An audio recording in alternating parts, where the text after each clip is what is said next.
প্রশ্ন ১। আমাদের প্রিয় নবী রাসূলুল্লাহ সাল্লাল্লাহু আলাইহি ওয়াসাল্লামের পিতার নাম কি ছিল? A Abdul Muttalib, B Abdullah, C Abu Talib. সঠিক উত্তরটা জানার আগে ভিডিওটিতে লাইক দিয়ে দ্বীনি কাজের অংশীদার হন।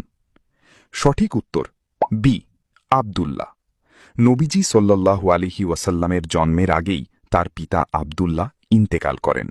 প্রশ্ন ২। নবীজি সাল্লাল্লাহু আলাইহি ওয়াসাল্লাম মক্কা থেকে হিজরত করে কোথায় গিয়েছিলেন? এ তায়েফে, বি মদিনায়, সি আবিসিনিয়ায়। আপনি যদি সত্যি ইসলাম সম্পর্কে আরও জানতে চান তাহলে চ্যানেলটাকে সাবস্ক্রাইব এবং পেজটাকে ফলো করুন। সঠিক উত্তর বি মদিনায়। আল্লাহর নির্দেশে নবীজি সাল্লাল্লাহু আলাইহি ওয়াসাল্লাম তার জন্মভূমি মক্কা ছেড়ে মদিনায় হিজরত করেছিলেন। প্রশ্ন ৩। নবীজি সাল্লাল্লাহু আলাইহি ওয়াসাল্লামের মিরাজ বা আসমান ভ্রমণের বাহনটির নাম কি ছিল? এ উট, বি বোরাক, সি দুলদুল।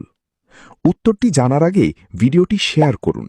একটি ভালো কথা শেয়ার করাও সাদাকা। এই জ্ঞানটি শেয়ার করে আপনিও সাদাকায়ে জারিয়ার অংশীদার হন। আপনার হয়তো একটি শেয়ার হাজারো মানুষকে সঠিক পথে আনবে। সঠিক উত্তর বি বোরাক। জিব্রাইল আলাইহিস সালামের সাথে নবীজি সাল্লাল্লাহু আলাইহি ওয়াসাল্লাম বোরাক নামক এক দ্রুত গতির বাহনে চড়ে ঊর্ধ্বাকাশে ভ্রমণ করেছিলেন। সুবহানাল্লাহ। আপনি যদি সত্যি ইসলামকে ভালোবাসেন তাহলে কমেন্টে লিখুন আই লাভ ইসলাম।